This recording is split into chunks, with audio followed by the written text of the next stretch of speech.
형사 고소를 진행하기 위해서 제일 중요한 건 뭘까요? 제가 무엇보다 강조를 하는 건 입니다.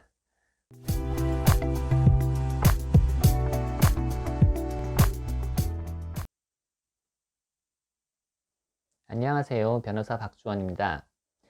구독자 중에 한 분께서 매장 내에 진상 손님이 오는 경우 어떻게 해야 되냐, 그런 질문을 하셔가지고 오늘은 이와 관련된 이야기를 해볼까 합니다. 사실 구체적으로 어떻게 대처를 해야 되는가 라는 질문을 하신 거라면 일률적으로 말씀드리기는 좀 어려운 상황 대처하는 문제라서, 매장을 들어오는 사람들이 다 다르고 매장을 또 지키고 있는 분도 다 다르잖아요.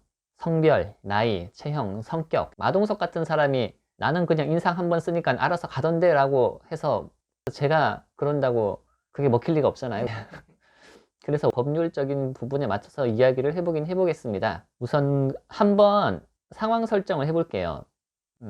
약 40대에서 50대 정도 되는 중년의 남성 혹은 여성 분이 커피 매장에 들어왔습니다. 그리고 메뉴가 마음에 들지 않는다. 그리고 또 음료가 맛이 마음에 안 든다. 그래서 짜증을 부리고 화를 내시고 소리를 지르면서 환불을 요구하고 있습니다. 그런데 또 종업원한테 막말을 하는 건 기본이고 물건을 집어 던지기까지 하고 난동까지 부려요. 그러면 어떻게 하면 좋을까요? 보통의 매장 같은 경우에는 이런 사람이 왔을 경우에 대처하는 나름의 매뉴얼이 있을 거예요. 거기에 맞춰서 대응을 하실 텐데 그 다음부터 말이 안 통하는 거죠. 소위 말하는 진상, 갑질이 시작되는 건데, 한 PD님은 이 경우에 어떻게 하면 제일 좋을까요? 환불해달라는 대로 해줘야 되지 않을까요? 그쵸, 사실 맞아요. 환불해 주는 게 제일 쉬운 것 같아요. 더러워서 피한다는 속담이 전형적으로 먹히게 되는 그런 상황이 아닌가 싶습니다. 제가 변호사이긴 하지만 모든 상황에 있어 가지고 법률적으로 대응하지는 못합니다. 감정 소비도 크고 많이 피곤하잖아요. 그건 보통 다른 분들도 마찬가지라서 부당한 일을 겪으셨다고 하더라도 요걸 법률적 문제까지 끌고 가서 원하는 해결을 하겠다라고 하시는 건 좀 별개의 문제가 됩니다. 직접 짊어지려면 스트레스가 많이 크니까요. 그럼에도 불구하고 나는 이제 저 사람을 법적으로 어떻게 해야겠다라고 결심이 드셨으면 이제 고소 절차를 준비를 하겠습니다. 우선은 뭘로 고소를 할지 결정을 해야겠죠. 저 사람이 손님도 많이 있는 우리 매장에 와서 소리도 지르고 욕설도 하고, 그래서 제가 기분이 많이 나쁩니다. 그래서 명예훼손 또는 모욕죄가 될 것도 같아요. 그리고 여기에는 내가 관리를 하는 매장인데 딴 건 다 필요 없고 그냥 저 사람이 빨리 나갔으면 좋겠어요. 나가시라고 했는데 그 말도 듣지 않고 끝까지 버티고 있는 거예요. 이런 경우에는 주거침입과 비슷한 퇴거불응죄가 성립을 할 수 있습니다. 그런데 저 사람이 지금 약 20분 동안 벌이고 있는 현재의 난동 때문에 뒤에 줄 서 있던 손님이 3분이 나갔어요. 그리고 지금 들어오는 사람도 보니까 돌아서 나가는 게 보입니다. 결국 내가 운영하고 있는 장사를 방해를 하고 있으니까 업무방해죄도 성립이 될 것 같습니다. 이런 경우라면 징역 기간만 놓고 따져보면 모욕죄는 1년 이하, 명예훼손은 2년 이하, 퇴거불응은 3년 이하, 업무방해죄는 5년 이하의 징역 대상인 범죄입니다. 그러므로 제일 큰 범죄인 업무방해죄만으로 고소를 하시면 충분하겠고요. 일반적인 소란이나 난동의 경우에는 그렇습니다. 그 다음에는 고소할 사람을 특정해야 되는데 이 부분이 조금 까다로워요. 그래도 지금 소란을 피우고 있는 사람이라면 제일 쉽습니다. 경찰에 업무방해로 신고를 하잖아요. 그럼 경찰이 몇 분 후에 도착을 할 것이고 여전히도 그 사람이 있다. 그럼 현행범으로 체포해 주실 것을 요구하면 아마 바로 입건이 될 겁니다. 그러면 그 사람도 잡혀가고 신고를 한 업주분, 나도 조금 귀찮겠지만 해당 파출소를 함께 동행을 하게 되실 겁니다. 그리고 참고인 조서를 작성을 하시게 될 건데요. 소요 시간은 보통 짧게는 30분, 길게는 1시간 안팎으로 끝이 나고요. 그 후에 상대방에서 합의를 요구하면 조건을 보시고 내키시는 대로 하면 되고요. 이미 매장을 떠난 사람을 신고하려고 하면 어떻게 할까요? 그냥 잠깐 잊고 있다가 다음에 한 번 더 매장을 찾아서 또 난동을 부린다, 또 나를 괴롭힌다, 업무방해를 한다, 그럼 위와 같은 방법으로 고소를 하시는 게 제일 좋을 것 같고, 그렇지 않다면 본인이 직접 업무방해의 사실을 적은 고소장 또는 진정서를 준비를 하셔야 됩니다. 그리고 또 매장 내 광경이나 시간 등이 기록된 CCTV 자료를 증거로 제출하시면 되고요.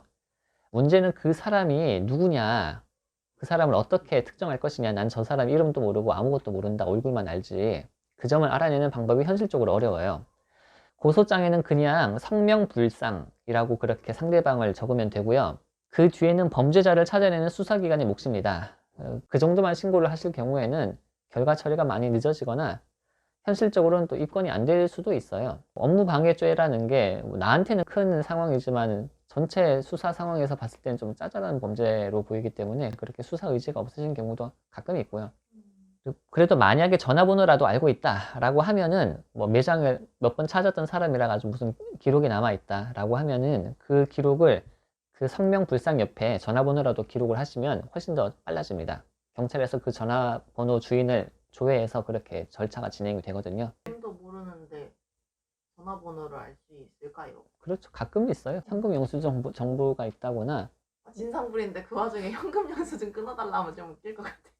네, 그러니까 보통 사람 이름은 모르는 전화번호를 아는 경우가 그게 더 많은 것 같아요. 아, 그래요? 제가 사건을 진행을 하다 보면 전화번호만 알고 형사사건을 진행하는 경우는 왕왕 있는 것 같아요. 그렇게 작성한 고소장은 내 매장 주소지를 관할하는 경찰서에 제출을 하시면 됩니다.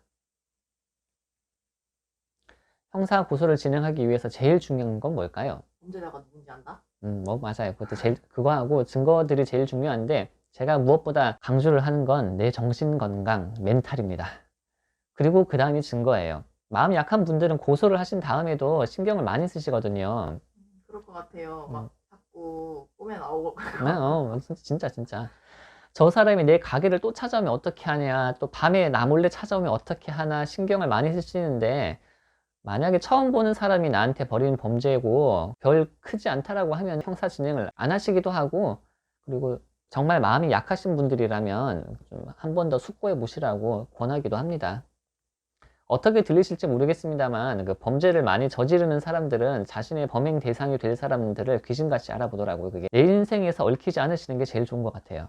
그래도 이런 경우가 계속 반복적으로 일어났다라고 한다면 당연히 형사 절차를 진행하시는 게 좋습니다. 증거의 경우에는 매장 내에 CCTV가 있다면 그 자료를 확보하셔야 되고 몇 월 며칠, 몇 시, 그리고 얼마 동안 저 사람이 들어와서 몇 분 동안이나 행위를 했는지, 그리고 그 구체적인 행위가 무엇인지, 어떻게 업무 방해를 했는지를 잘 나오는 화면을 제출하시면 되고, 행동이 아니고 주로 욕설이나 큰 소리로 방해 행위를 했다면 이를 입증하기 위해서는 추가적으로 녹음 자료가 필요할 수 있습니다.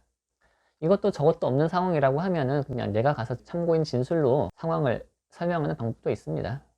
보통 CCTV에는 음성은 기록되지 않는 경우가 많으니까 소리가 녹음되는지는 평소에 확인해 보셔야 합니다. 사진이 있다면 사진도 출력해서 제출하시면 되고, 영상이나 음성 파일은 CD 또는 DVD로 제출하시는 것이 제일 싸고, 아니면 저렴한 USB에 담아서 제출하시는 게 제일 편합니다. 못 받으신다고 생각하시면 돼요. 비싼 걸 쓰면 안 되겠어요? 저는 돌려받은 적이 없습니다. 이런 업무 방해가 문제가 된 판례에서는 15분이나 20분 정도의 소란을 일으킨 사건에서 유죄 판결이 나온 경우가 다수 있고, 또 만약에 음식값을 지불하지 않은 것이 있었다면 그것은 또 별건의 사기 범죄로 처리가 될 수 있습니다. 요즘 코로나로 인해서 자영업을 하시는 분들 노고가 많으신 걸로 알고 있습니다. 부디 곤란한 일은 슬기롭게 잘 대처하셔가지고 어려움을 겪는 일이 없으시길 기원합니다. 감사합니다.